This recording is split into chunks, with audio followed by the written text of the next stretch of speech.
From the Library of Congress in Washington, D.C.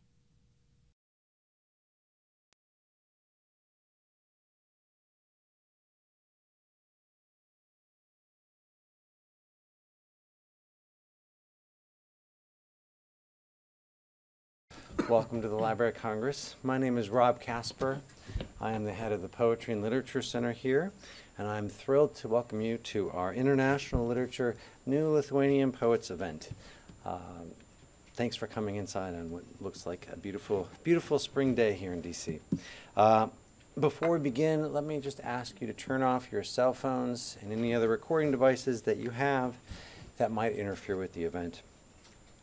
Second, please note that this program is being audio and video recorded, and by participating in the question and answer period at the end of the program, you give the library permission for future use of these recordings online. Also, I'd like to tell you a little bit about the Poetry and Literature Center here at the library. We are home to the Poet Laureate Consultant in Poetry. Our 21st Poet Laureate, Charles Wright, is finishing his laureateship in April 30th, a great event. We have information about that event and our other events this month on the table outside.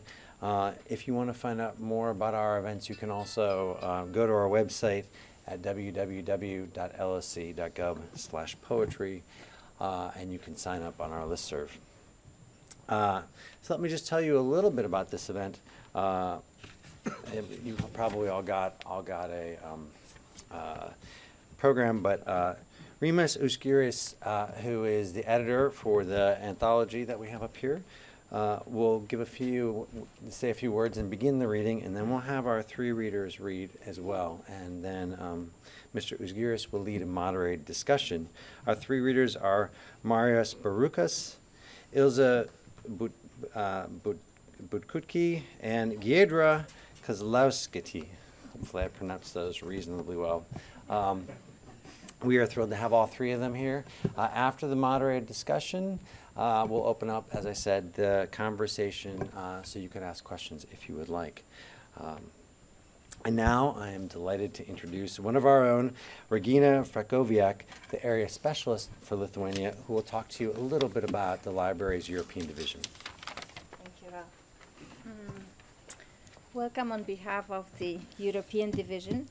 The role of the European division is to enhance the value of the library's European collections through recommendation of materials for addition to the collections, assistance to scholars, other libraries, federal agencies, and the public in the use of the collections.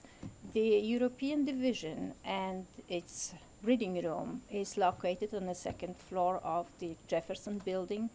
Please do come. It's a beautiful place, and we'll show you what we have for the Lithuanian and other of your interest European collections. Now I would like to introduce our special guest, His Excellency, Ambassador of the Republic of Lithuania, Žygimantas Pavilianis.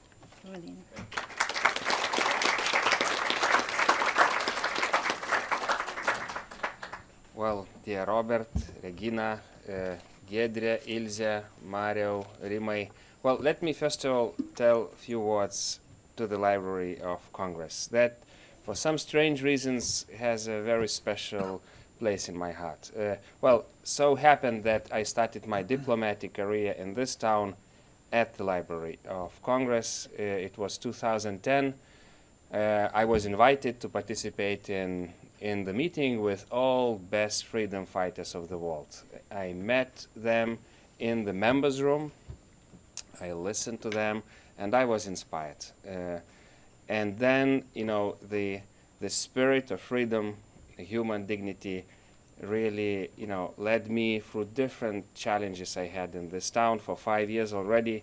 Well, first with chairing Community of Democracies, then chairing Organization for Security and Cooperation in Europe, a lot of boring kind of titles, then European Union. Now we are going to our last stage of chairing the Security Council of the United Nations. And of course, we we face some little devil in the east on every hourly basis. So I started with this, but actually at the end of it, together with Regina and other friends of Lithuania at the library and Evaldas, we thought, let's make a final big closing event also here at the members' room. Then we invited my first president, Landsbergis, a lot of other big former presidents like President Saakashvili, Chief of Maidan Defense Porubi, and we had a great event.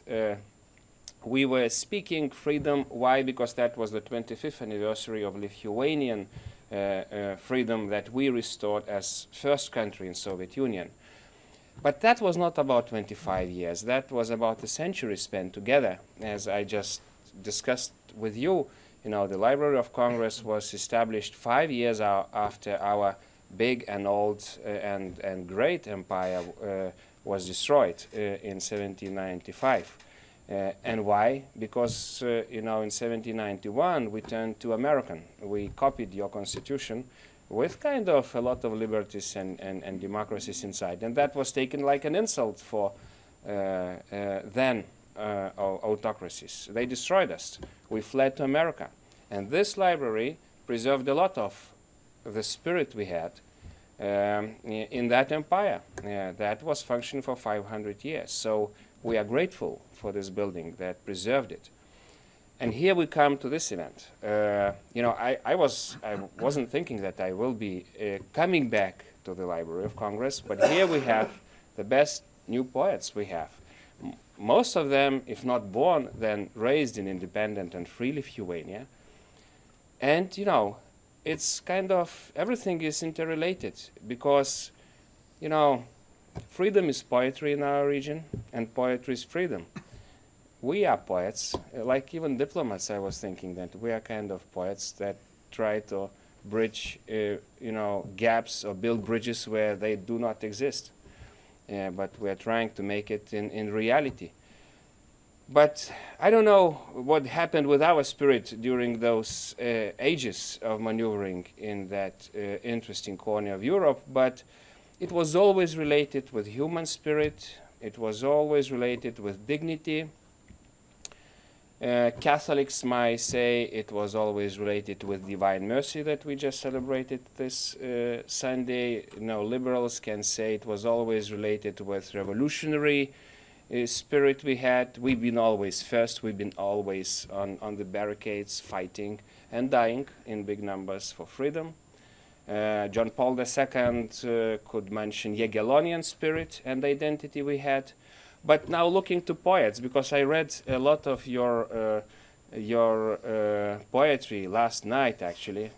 You know, well, I know that you're searching for a lot of questions about your own identity, because, you know, this is exactly what Lithuania faces right now. But believe me, maybe a bit from the distance, a bit sitting in Washington, D.C., you know, you are searching, but we have it.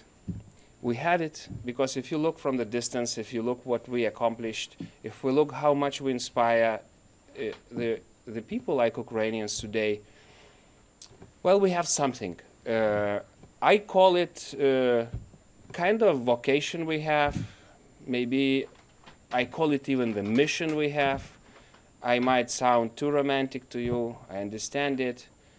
But, you know, please continue doing it because you reflect part of our soul. And please don't be disappointed. You know, we can do it. And we are doing it now. I'm going back to the Eastern Fronts. I will face this little evil in the East. And I'm happy for that because I know that we will finally win. But we need your support and we need your spirit. So thank you for coming. Thank you for making this event. And again, thank you for this great institution and for this great country where I learned so much.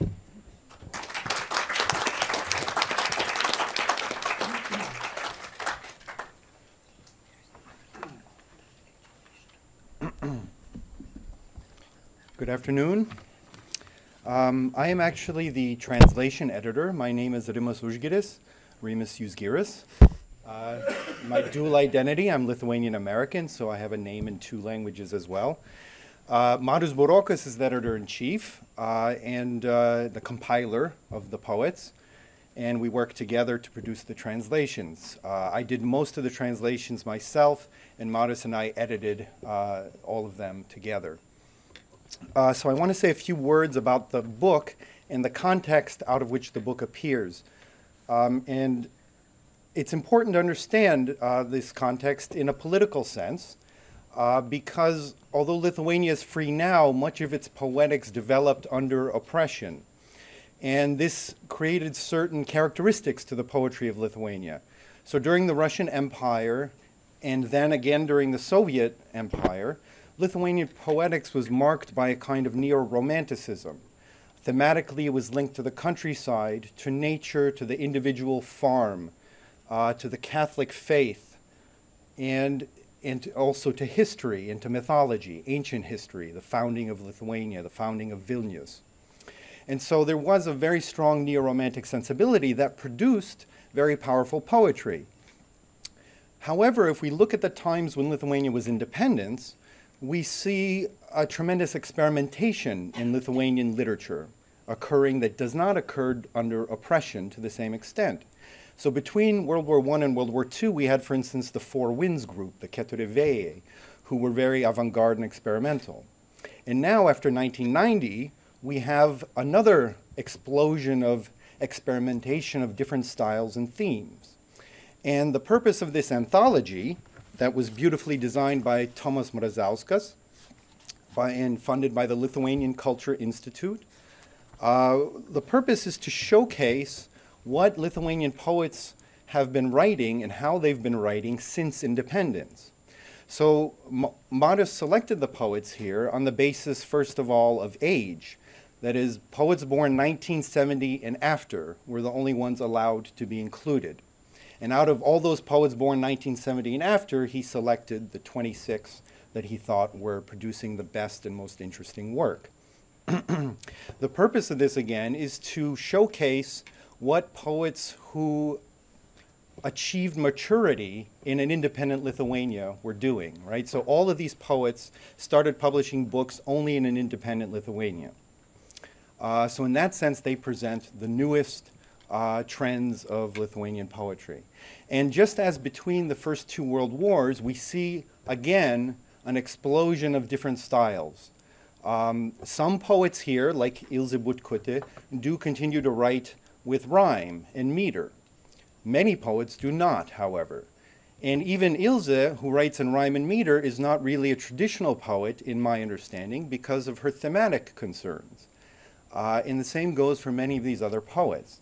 So we decided that it was really important to show the world what was happening now. Now, an example of this newness is the cover itself, the design. It doesn't have, you might notice, a Lithuanian flag or a castle, right, or even an old town, right? It's, we might call, an avant-garde book, right, an avant-garde book design. And I think this reflects the kind of poetics that is occurring here. And it's not that all these poets have turned away from tradition. Some of them still use those old themes in a new way. Ilzė Butkutė is one, Rimvydas Stankevičius is another, for example. But overall, there's a sense of freedom that not only do we not have to fight for our identity anymore as Lithuanians, but we don't have to constantly state our identity as we did under oppression. And Cornelius Platelis, an elder and outstanding poet, has said that he felt, and other poets felt, a kind of oppression, not only from the Soviets, but from the fact that they were expected to write in this neo-romantic way. And with independence, suddenly, the doors open to all kinds of different ways of conceiving of how we write poetry. Now, one example of this is, I'm going to read a poem by Benediktas Januševičius, who is not here with us in America, but he writes in an avant-garde style, and this particular poem is a spoken word style poem. And he plays with tradition in certain ways. In this poem, he plays with traditional beliefs of where children come from. It's also one of the happier poems in the book. From where do children come? As we know, some children are brought by storks, Others are found in cabbage patches, yet others are bought by parents in stores. Do all storks carry kids or only some, for example, stork fathers? How many children does one stork bring? Do storks carry kids throughout the year or only now and then? Do storks take special child-carrying classes? Are they licensed professionals or maybe self-taught dilettantes? Does the Ministry of Education pay any attention to this? Are storks legally importing children to Lithuania? Do they have insurance in case of unfortunate accidents? Among what cabbages, early, late, or middling, is it most worthwhile to look for children? Maybe in pickled cabbage? In what strains of cabbage is it most probable to find something? It's no secret that cabbages aren't only green, but white and red, not only lump cabbages, but budding, leafy, even creeping. There are also Brussels sprouts and puffed-out Peking cabbages, but I've never heard of finding children among broccoli. Can the correct care of cabbages affect a child's gender? How would children respond to unconscientious over-fertilization with manure? What would happen to a child if he weren't found in time? How many children can a person on minimum wage afford to buy? What firms officially sell children? Are children that are sold in stores of sufficiently high quality? What warranty comes with their purchase? A year? 2? Perhaps unlimited? Is it worthwhile to buy children made in China? What is the sales tax on children? Normal? Reduced? Raised? What laws govern the sale of children? Are the rights of child users properly protected? If we don't know the particular origins of children, how do we tell which was brought by a stork, which was found in a cabbage patch, and which was purchased in a store? Maybe that's why people are so different. Some fly in the clouds, others idle about with their eyes peeled to the ground, and yet others madly love money. Why are there fewer and fewer children? Maybe because the business of children in Lithuania has not yet achieved mass market status? Maybe because there are more and more sales of genetically modified cabbage and children don't linger in GMO cabbages? Or maybe because in our country the storks are oppressed by the burden of high taxes and they take their business elsewhere? Maybe we don't need children. And how did you get here? Are you children? What are you doing here? And what am I doing here? What am I all about here? So that's an example of the newness of Lithuanian poetics. And now I'd like to introduce Marius Burokas. He's a poet and a translator. He studied Lithuanian language and literature at Vilnius University. He is a freelance writer and translator. Marius made his debut with the poetry collection Ideograms in 1999. His third book, I Learned How Not to Be, was awarded the Young Lithuanian Prize as a Best Young Poets book, published in the last 2 years. This book was also awarded the Antanas Miškinis Literary Prize. Burokas' poetry has been translated into Polish, Russian, Latvian, Finnish, Slovenian, English, German, and Ukrainian. Some of his poetry was also published in the New European Poets Anthology. He has translated the poetry of Allen Ginsberg and William Carlos Williams, and the prose of James Ballard, Charles Bukowski, Philip Roth, Jeanette Winterson, and others. He is our primary translator, I would say, of English poetry into Lithuania. And it has affected, I would say, his own poetry. He has influences you can detect from the beatniks, from William Carlos Williams in his short plastic line. He has influences from the deep image school of poetry, Robert Bly and others, or at least similarities, if not influences. And I would like you to pay attention to his first poem, Laundromat, because of the way, in particular, the first poem, the rest are wonderful also, because of the way in which it depicts a Lithuanian poet, right? And it ties in with what I was saying before about how these poets are free to shed their neo-romantic past and to explore new possibilities of being a Lithuanian poet.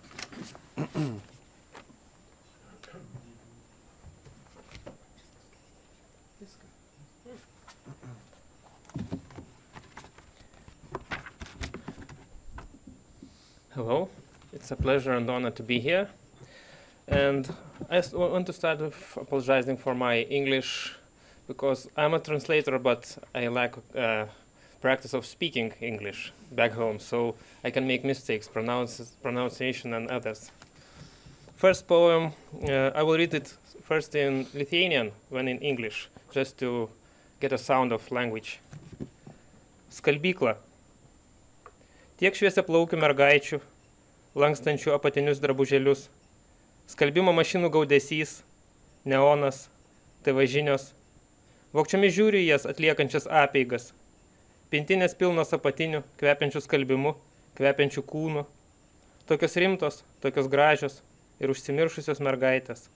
Manęs nepažįstančios mergaitės, pasilenkusios ties kupinomis pintinėmis. Svetima kalba, svetimi kūnai, svetimas aš, paskubomis grūdantis savo drapanas į skalbyklės gerklę. Suspausta krūtinė, vienišas, visiškai nuogas lietuvių poetas. This poem was written in when I was on Iowa International Writing Program, and somehow it reflects my feelings in the USA. It was written 13 years ago. Laundromat. So many girls with highlighted hair folding their underwear to the drone of laundry machines. Neon and the TV news. Stealthily I watch them perform the ritual. Baskets full of underwear with the lingering scent of flesh. So serious, so pretty, and so focused, these girls, who don't know me at all, bending over their brimming baskets. A foreign language, foreign bodies, and foreign me, quickly stuffing his rags into the washing machine's throat, his chest tightening, alone and completely naked, the Lithuanian poet.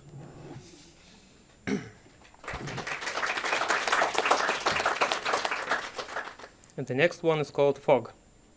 I saw fog, flood lakes, hanging islands in the air. My lake is flooded. My islands hung high, as in swift. You understand how everything tapers, with its embraces, teeth and hair. The fog will rise to your eyes, and you'll lose your lover's scent, even though you flew like a moth to that flame. Drinking will discolor your tongue, as wit turns whiskies and eloquence stutters. Still, you can always grope with dull fingers to close the clasps of oblivion. Instructions for building an ant hill. To begin with, you have to spit on the ground for a long time, earnestly, with clean white spume. Next, bite and chew, then toss together what you like. A refuge of crumbs, a cabin from clay, a shelter of sticks and straw. Spit smear it like a cake. Scratch out some openings, a flue. Invite friends and relatives. Raise ruckus for 3 days, 4 nights. Go out to the porch early in the morning in bare feet and look. Some stare at fog, some at the clouds, some at the highway. Then drive everybody out. Bring home a little mother, breed a whole brood, multiply until the offspring don't fit, then baptize them all, rise them, marry them, drive them out of the house. Later, paste up the openings, leaving only the flue and a key around your neck. Some logs, the domestic beast. When the animal croaks, lock the doors, take a bottle, go out to the porch, and sway on the swing for a long time, until it freezes. The next one is written, our winters are long and dreary. This is the word probably. And it's some kind of a depressive poem about never-ending winter. In the city quarantine and mourning, everyone waits for the snow, on the facades and in the streets, an indelible hideousness. Witches have multiplied. They publish glitzy books about themselves. Shamans in the gateways peddle amulets whose spells have long gone stale. Belarus, Poland, burning fences everywhere. Overturned trucks with the contraband of winter. Meat is sold by the road, virtually free. Animals have emigrated, along with the connoisseurs of sacred script and any woman who could walk. Only men, with fishing poles and flags, rocks in their bosoms, everyone in one square, so that it would be easier to take them up into heaven and lock them up until they're sober. In the window of the facing house, in the kitchen, a light burns. Naked Death rummages through the refrigerator. Its hair yellow jackboots that shine when she walks the streets. She notices me and nods. See you soon. And the last one is about the district in Vilnius, the area where I live. It's behind the train station, and it had a very bad reputation. Now it's a little bit better, but you will understand when you hear it. Station Zuku Street. The station sounds every night. Sad, beastly trains rumble by. A checkpoint on the pedestrian bridge. Those in possession demand more from the meek. The moon is a gypsy knife gleaming through smog. A dive along the road. Blue hopper ghosts. Beer, drunken brotherhood. A haggard dog across the road. All of us here are over the edge. Farther on, there are the fumigated hills in which we have no faith. Children whom we fear. Trees which turn into snakes below ground. At dawn, only at dawn, the station seems like snug stables. When you returned, you saw how the locals soap the sides of trains. Now you hear shouts, sometimes sun and wind from over there, where we will ride. Thank you.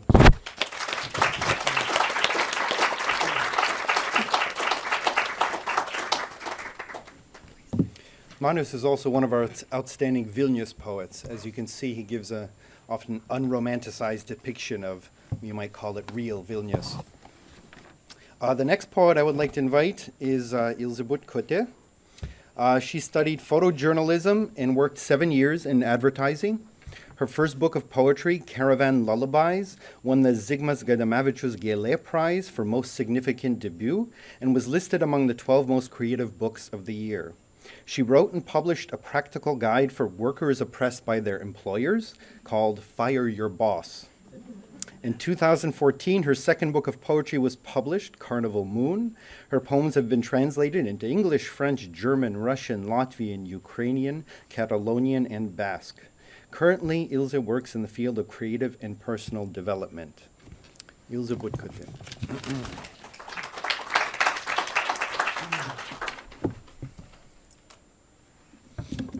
And as far as I know, I'm the tallest woman writing poetry in Lithuania. So I'd always have some problems with mics. Embroidery in the garden of knives. I'm a woman, an open window, who buries a naked bastard crosswind every night in the garden. I quietly cut a clutch of hair soaked with the scent of hands that would not touch. My braids grow shorter with each trimming. In my stables, great steeds rear as they feel the approach of armed sleep, driven by a man without a face. He is not forbidden, nor is he given to me or to others. Let him be, my friend. Please, button my corset, so that I won't lean out of the window to watch how my crosswind knives sprout inch by inch in the garden. How blades rise from the soil and slice the full moon into wane.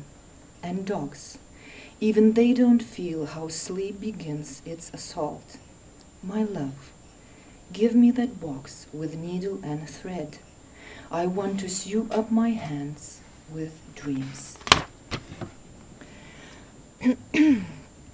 Freezing rain. Here, we dive into catacombs. Our radiation suits are obviously torn.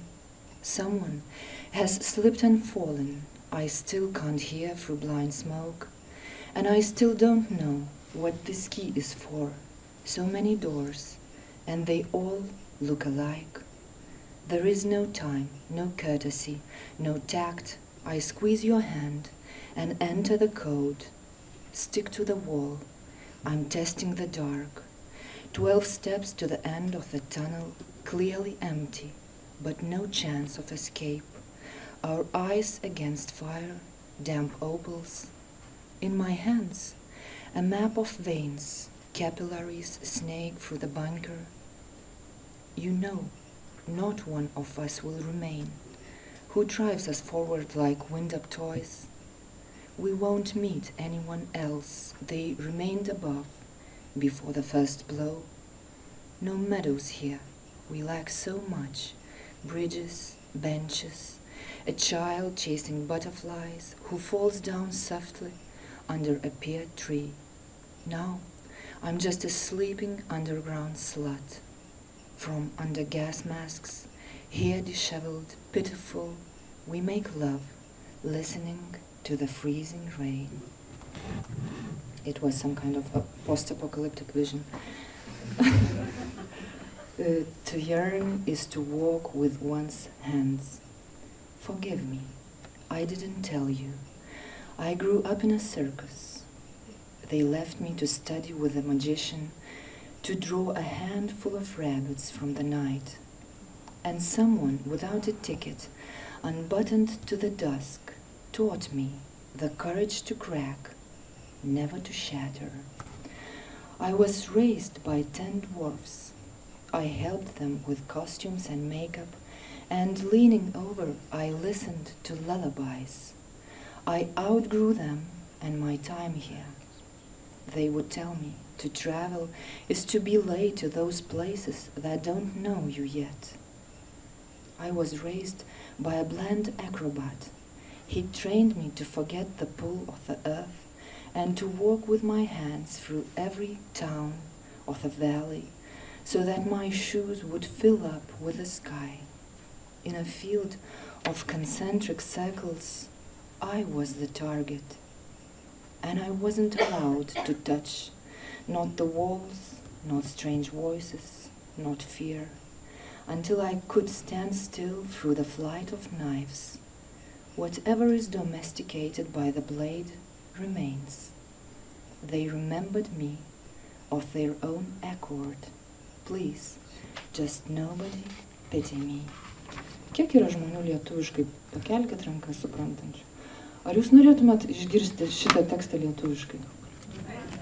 Tiesiog ritmu.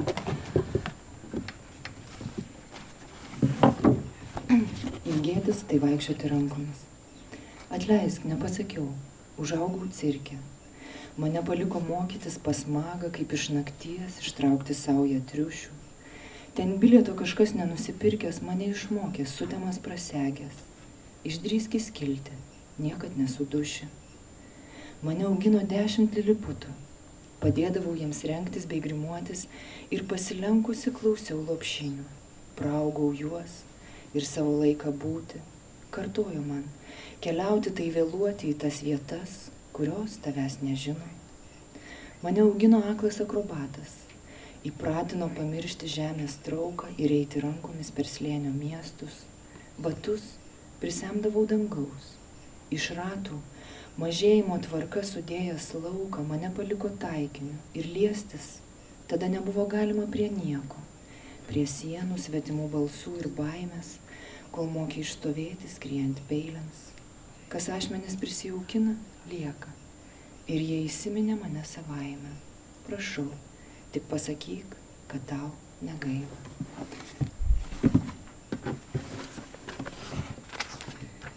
And 2 more. Companion. I was watching a boy that day, shadowless between the trees, under veils of falling leaves, until a raven in the poplar laughed, until the sun split the cloud, rolled like a stone over a grave, its grey edge over the city. The side streets wrinkled its face, and the tired city grew still. It dreamed that the weather would not grow cold, that there would be no wild wind, and there would be some vinyl left for the music. And the city looked sticky with sweat, weeping out swelter and smog, ruffled like a jackdaw by the road. I was watching a boy that day. November was leading him by the hand. He quietly circled his wheelchair. And the last one, it was written for the 70th anniversary of liquidation of Vilnius ghetto. Lullaby for Rachel. My father's note, 1943. Gather your dolls, Rachel.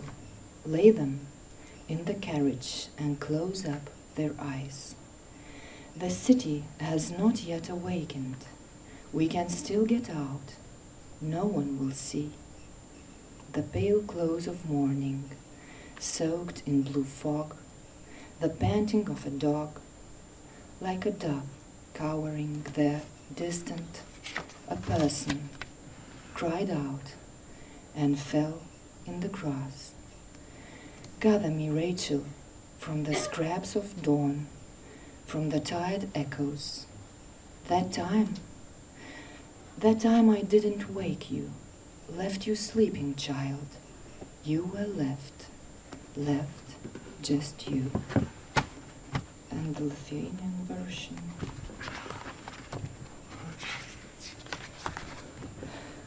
Lopšinė Rachelė, tėčio raštelis 1943. Susirink lėles, Rachelė, suguldyk į vežimaitį ir užmerk visoms akis. Miestas dar neatsikėlė. Mes dar spėsime išeiti, mūsų niekas nematys. Ryto blykštantis drabužis prisigėręs melsvo ūko ir lekavimo šunies. Lyg balandis susigūžęs ten toli žmogus sušuko ir parkrito ant žolės. Susirink mane, Rachelė, iš apyaušrio skutelių, iš pavargusių aidų. Tąsyk nepakėliau. Tu likai miegot, vaikeli. Tu likai tik tu. Thank you.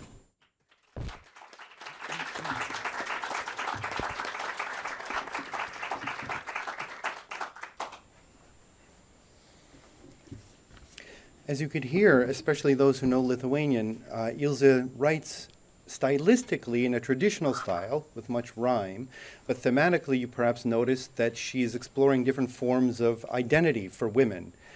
She's a woman who grows knives in her garden. She grew up in a circus. She writes from the perspective of a Jewish girl. Similarly, Giedre Kazlauskaitė has a poetics that also explores new possibilities of women's identity in a new Lithuania.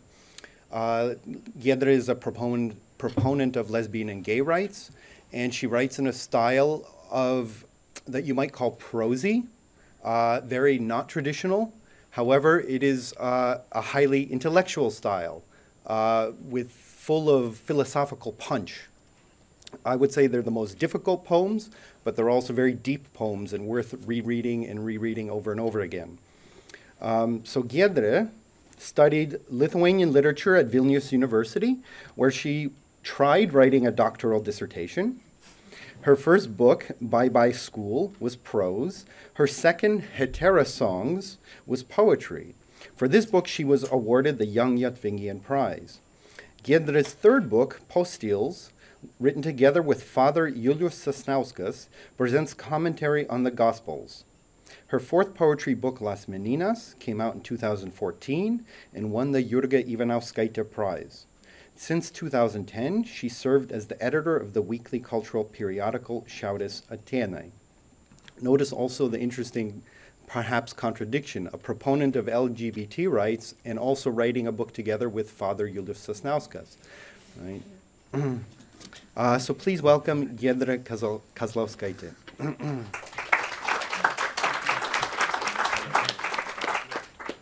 Hello, nice to see you. I'm sorry for my poor English because I'm a little bit sociopathic person. I have a fear of foreign languages, especially English. And I know it's bad, but I can live only in one language, in the native Lithuanian, and to write poems. I don't translate. I read a little foreign languages, but maybe I'll better read something.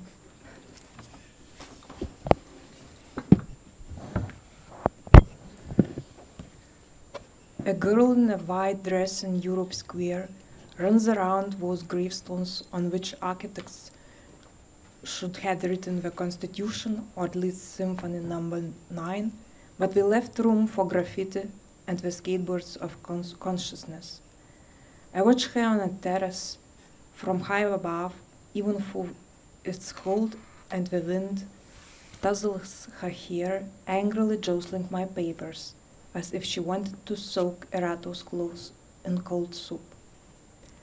I'm reading the poetry of my friends, I know them all, and it doesn't matter who writes better than whom, and all sporting events lose their meaning.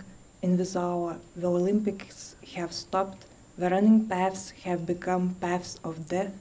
We each write better than each other, with dignity and slowly, following the rule of never speaking of what is self-evident, because we no longer care about the skies, nor about those miserable laws of morality that are still vulgarized by sprinters. Everything necessary has already been explained away, understood, the names of the gods learned, skateboarding lessons completed. In their poems, they proudly shed a few tears for us because we are so few, because no one cares about Chimborsk on sale or other lonely books that have supplanted our poor biographies. The girl counting symbolic gravestones clambers over each of them. How unfortunate! An older woman, ready to leave, pulls her by the hand. Unexpectedly, more real than the wind, the daughter of the gods of Olympus caressed my heart. Jasmine, which in Persian means the gift of God. For me, she is literally a jasmine broken by the wind, for which books close and soups cool. In their poems, we raise the essential, most important question, which pales the sky and all morals, postulating it with silly journalist lips. Where is this poetry? The child sitting on a gravestone would answer, right here. And where is that cursed happiness with which we return again and again to our childhood? Oh, how I would like her to read these lines when she grows up.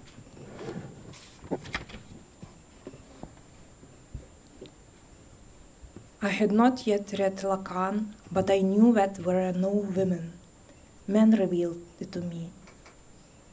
On the trolleybus, I was afraid of sitting next to them, with the Aryan glances, confidence, sitting legs splayed wide across 1.5 seats.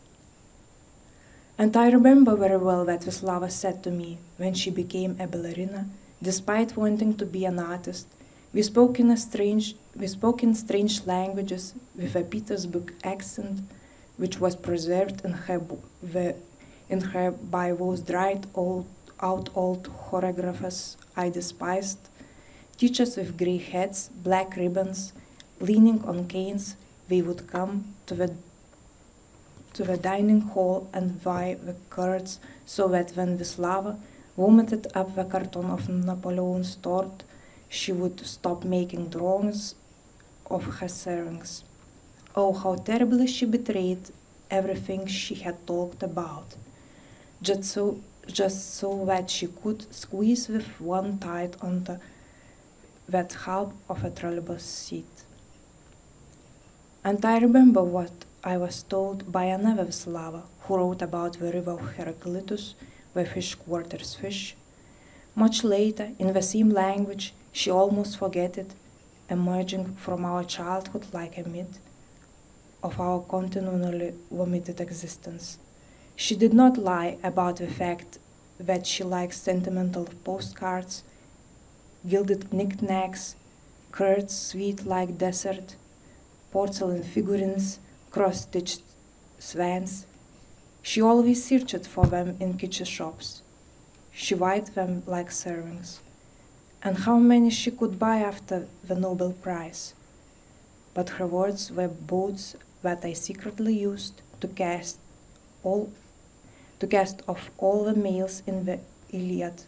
I cast off all of my undanceable instincts. I bricked up the sound. Near the river in the spring, this is how one bird calls to another. And the last poem, Running in the Park. Snails on the path, some crushed by cars and bikes. I can never run by in peace, stopping to peel them off the asphalt, or diverting them to one side, meddling with karma. Actually, I'm afraid they will pass me by. My mother's silk dress, brown with white polka dots, in which I would snuggle even before I began to live. I counted the dots, but never finished. Burnt cherry blossoms on the ground. It seems as if I have experienced all the emotions. I don't yearn for applause or lockets with ringlets, the love of a night, separation from others, a gold cage for talking parrots in which I could sing, or curses even against the grain, or shoes with Achilles' heel. Instead of counting polka dots, now I slowly arrange letters in an old telephone, and that helps kill the meaninglessness. I don't yearn to experience most things I once craved. I don't need the sea, foreign countries, home, music of one kind or another. I can do without that entirely. I don't yearn to learn languages, to meet interesting people, to live the luxurious, heteros or noble ascetic's life. I don't need children, growing distant from them, drawing nearer to sterile internet solitude. I don't buy the books I once dreamed about, or the delicacies I couldn't afford. I no longer get nosebleeds from playing the flute. All the great passions have already been lived, and nothing sublime will come to pass under the sun. To know or to understand also just seems like a hankering after property. I don't yearn to love God with all my heart. I don't doubt his existence. I don't obey his rules. I don't stick more stars on my greatcoat's epaulets. I don't wait for spring to boldly ride up on a horse. Jumping into the river from the bridge which I constantly dream because of my symbolic birth, diving into the amniotic fluids, returning to the womb, reliving baptism. I desire only to feel I am alive, and water pours over my soul. Thank you.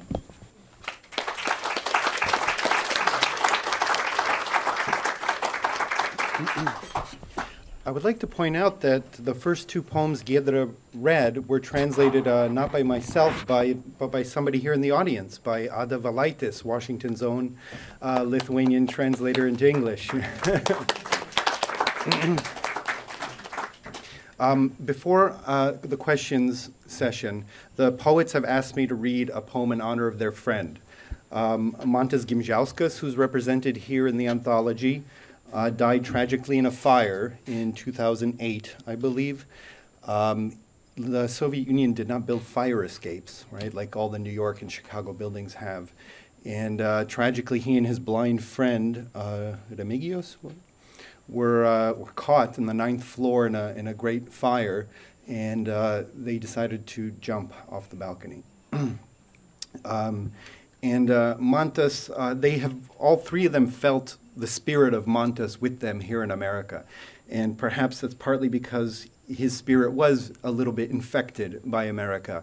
And he's also, in a way, sui generis. Nobody in Lithuania wrote or writes like him. So the poem I'm going to read you is, I think, an example of his difference and uniqueness. Watch out, Pocahontas. Today is little Pocahontas's birthday.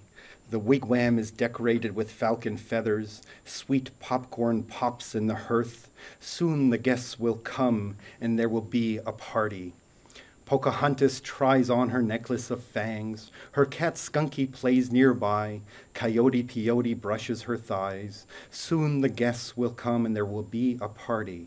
But they are not in a hurry to greet Pocahontas, for it is already afternoon and the wigwam is empty, and the popcorn grows cold in its clay pot, and suddenly something appears on the horizon. Who else but Captain Smith, the beautiful It's Captain Smith the stylish. His hair is gold and his teeth Colgate. He kisses Pocahontas with scented lips and gifts her a plastic bow. Pocahontas asks, "What should I do with it?" "It's an expensive gift," Captain Smith replies. "You can use it to hunt your coyote peyote, but to start the game, I'll kill your cat Skunky."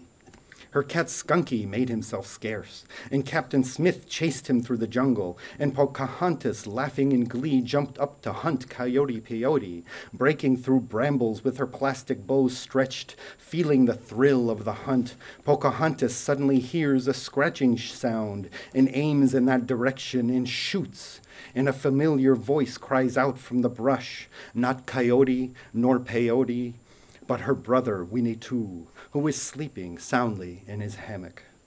The arrow hit him in a place that Pocahontas had never seen, and her brother cried out to her, spilling the final sap of his life, "Watch out, Pocahontas, know your true foe."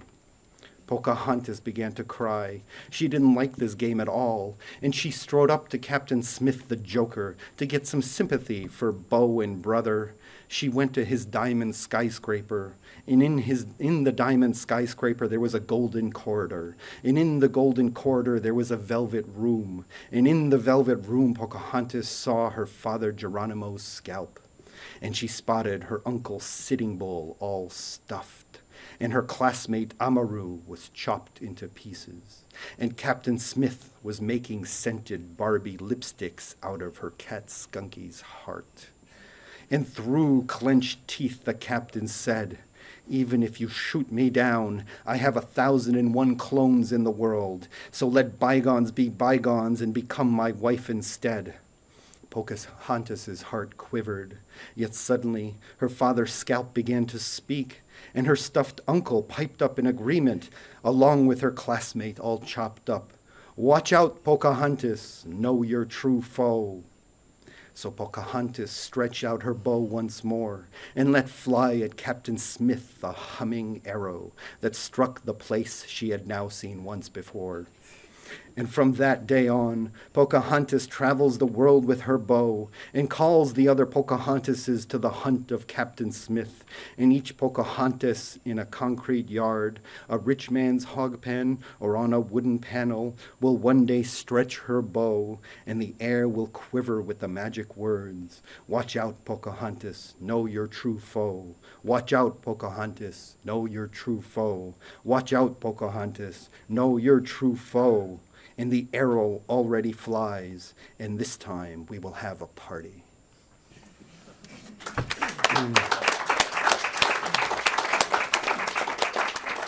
Thank you. That was Mantas Gimžauskas. You can find all his Lithuanian texts online, actually, if you do a search for him. So we have some time for questions, and if someone has a burning question, we could take that first. But I have some questions I could also ask. Well, let's start with me to get us going. Now, one question maybe, is there anything you could say, this is for the poets, that is characteristic about Lithuanian poetry? When we read in Minneapolis, this is our third stop of the book tour, Minneapolis, Chicago, and now Washington, some people said, all your poems are so sad. Would you say that melancholy is a characteristic of Lithuanian poetry, or something else, perhaps? I think the blame is on me. I'm the compiler of the anthology.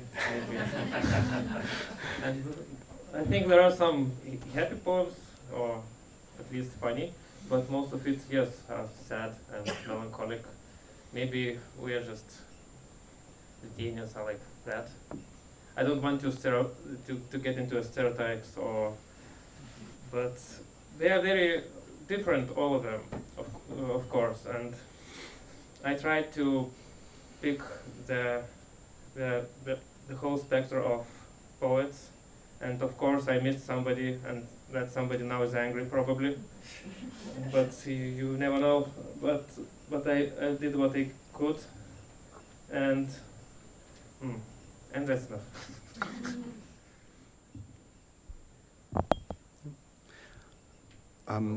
Okay. Well, melancholy is in our blood. I believe we can.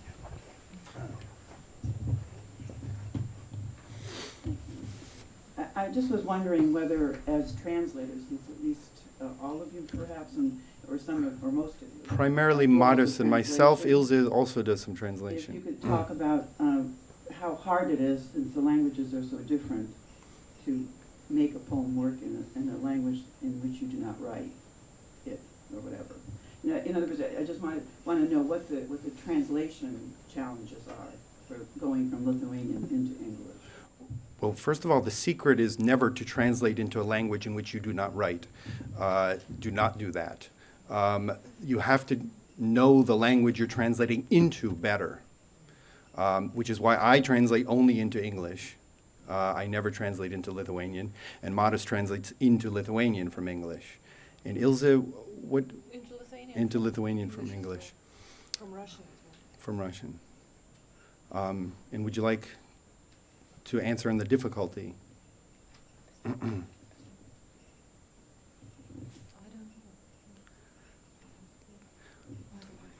No, the point is there are two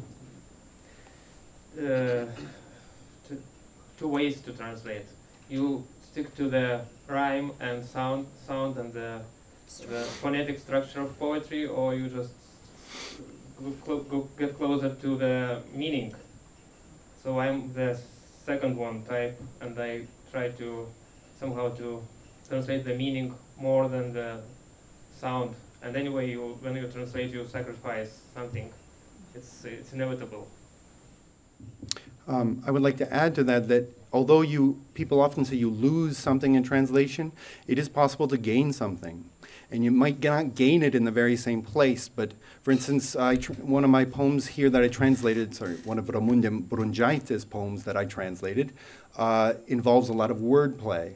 And I couldn't capture the same exact wordplay that she uses, but I found a way to capture a slightly different wordplay that's consistent with her meaning and purpose, to give the readers a sense that this is going on here, that she is doing this. And there were some poems with Ilze, as I said, I did not translate in rhyme. I felt her poems in English would sound wonderful as traditional free verse lyrics, and I wanted to really maintain the content. With certain poets like Arnas Ališauskas here or Dado Šimonis, I felt in certain of their poems they were really playing with the rhyme, and it was important to their stylistics because the content was, in a sense, with Ališauskas and Šimonis, sometimes we might say a little crazy, really strange poems that don't have a clear logical structure in the way that Ilze's do. And I felt that I needed to have some rhyme there so people know that's happening and that's a purpose of the poem. So for them, I found slant rhymes, off rhymes, and so on to give that sense that this is happening.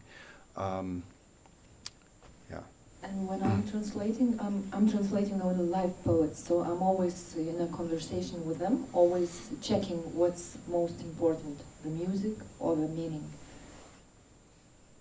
I don't like to talk to my poets I translate. They just tell me I'm wrong sometimes, and I have to change something. It's easier for you, but most of my poets are dead already, and I don't know how to Ouija board or how to call them. And the translating American poetry, the most difficult thing is to slang. And we because in the Lithuanian language we are too, I don't know, not modest, but we pretend we don't have curse words or slang, and a lot of our slang are Russian, of Russian origin.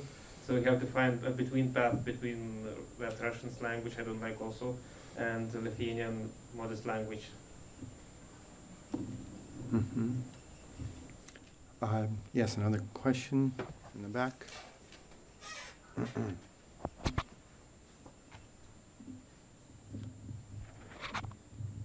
I'd like to ask the translators to talk a bit about their relationships with the two languages, English and Lithuanian. So, like, for example, with Rimas, I wonder, did you learn Lithuanian first? Did you learn both languages together?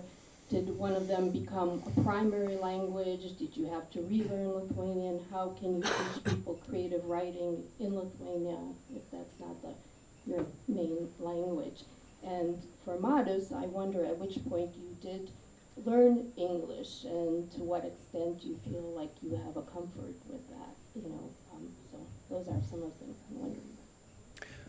First of all, I don't teach creative writing in Lithuanian. I teach at Vilnius University in the English, well, I did teach in the English philology department, now I'm in the translation studies department, and I teach in English. So my first language, however, was Lithuanian, but like for many first-generation elder children, my brother's younger, when I started going to school, switched to English, and then my brother was born and he wanted to speak English, and English became our strongest language, without question. Is there a particular time when that switch happened? Age 5, 6, well, probably when my brother began speaking, right, when I was maybe, 6 or 7, 6. And it slowly started to change then. And all my education is in English. University of Wisconsin, philosophy PhD, then an MFA at Rutgers, and so I'm very much English-centered. However, I did live in Lithuania in 1993, in Kaunas for a year, and I've been living there 2 years now. I went as a Fulbright grant, and I have an NEA translation grant to do Judita Vaičiūnaitė, so I didn't read my bio, so that's why I just sort of snuck that in there. So my Lithuanian has become much better, especially in reading. But because I teach and write and read mostly in English, I'm still very much primarily English. Marius?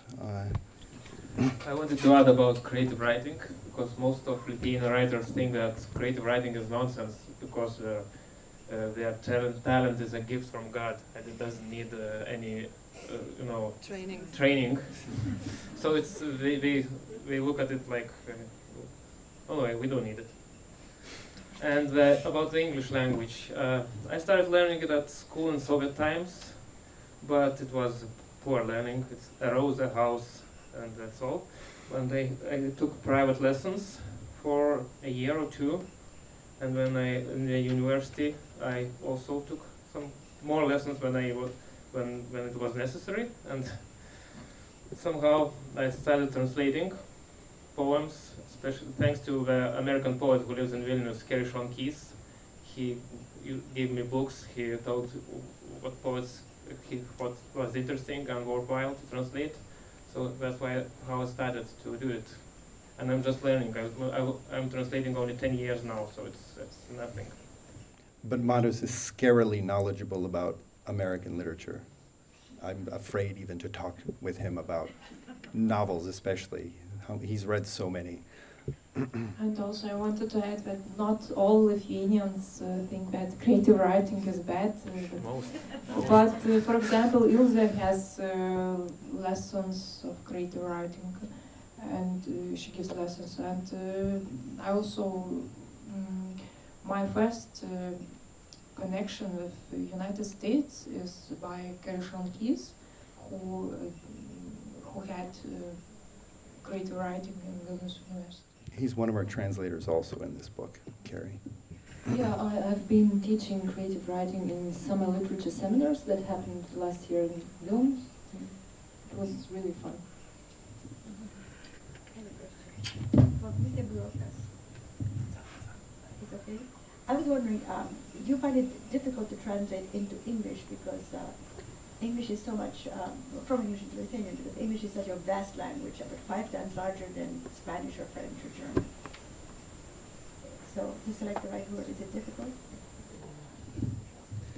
Yes, it's really difficult, and the vocabulary is somehow it's different, because the Lithuanian language doesn't change so fast like English language, and it doesn't include English language is flexible, and it includes and borrows and a lot of words, and Lithuanian language on that point is not so fast, and they try to keep it clean and to make their own words Lithuanian ones, and they don't want to take a lot of speaking language or slang or whatever, so it's difficult.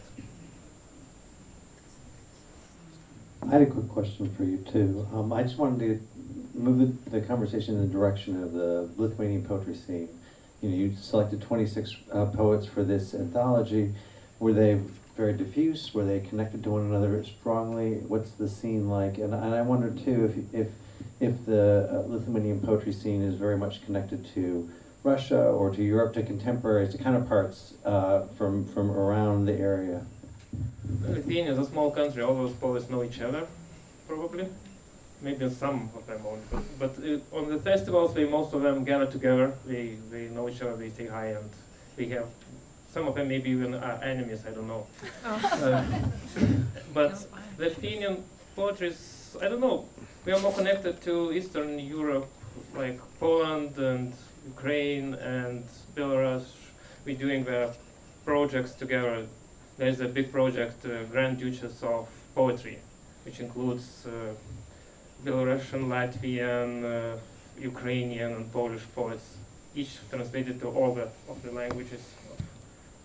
So, and yes, most of course, some German poetry, some Spanish poetry.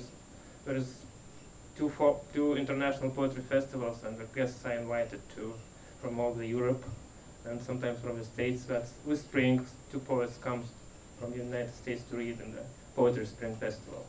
It will be in a month. Hi. I wonder, since you know certain languages, but those that you don't know, how do you take the translations that they've been done to your poems, for example, Polish? How do you make sure, or do you, that the translation has been done to your liking? I can read Polish, Ukrainian, and Belarusian, so it's easy to me. I cannot. I'm not a speaker. Anyway, I live in Vilnius. I know a little bit Polish, so it's a city of a lot of identities. So I can at least I can check the Polish, Ukrainian, or Belarusian translations. But the other one, I don't know. I just have to depend on the translator. On a Google, I don't know.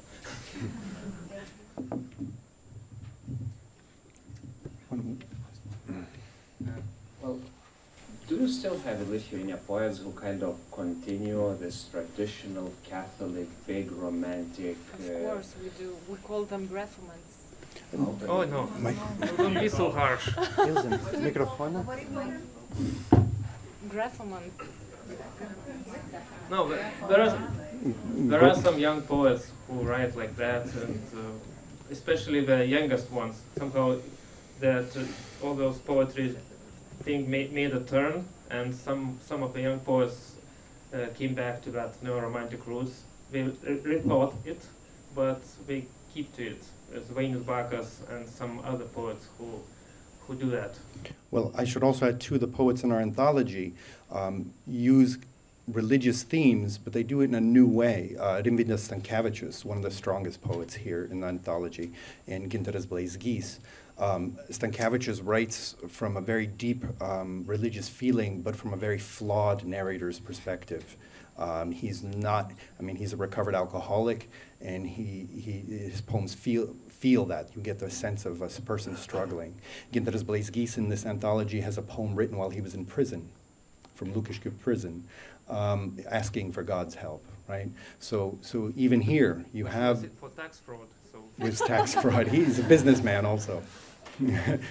Business menace. So you do have that, yes, but it's often done in a new way. Yeah. I suppose that the conflict between the traditional poetry and the avant-gardistic poetry is the most evident. And how about the women? There's only 7 women in the anthology. During Minneapolis, during the AWP conference, we opened that up as a discussion point because that doesn't go over well among American writers, that there's only 7. So is there, would you say, any kind of oppression? That's too strong a word, but are women pushed out of the literary scene in any way? I know the philology departments in Vilnius University are full of women. So how come when it comes to the higher levels of literature, there's so much fewer women? Is there anything you could comment on in that situation? The situation is changing because the older generation has no women writers, has a very few women writers, and now the younger generation has strong women poets and Prose writers. And I don't see any problem with that because the young people are more flexible and they are more open to the world. And it is a strange division because we have stronger women prose writers than poets now. And the last news, one of our prose writers, Undinė Radzevičiūtė, just won the European Union Literary Prize. So, and she was the third woman in a row, Lithuanian woman, to win that prize. So I think it's time to wrap up, and we want to thank you tremendously. You've been a wonderful audience, and this is a wonderful dream come true place for us to read poetry. So we thank the Library of Congress and the Lithuanian Embassy, and to all of you. Thank you.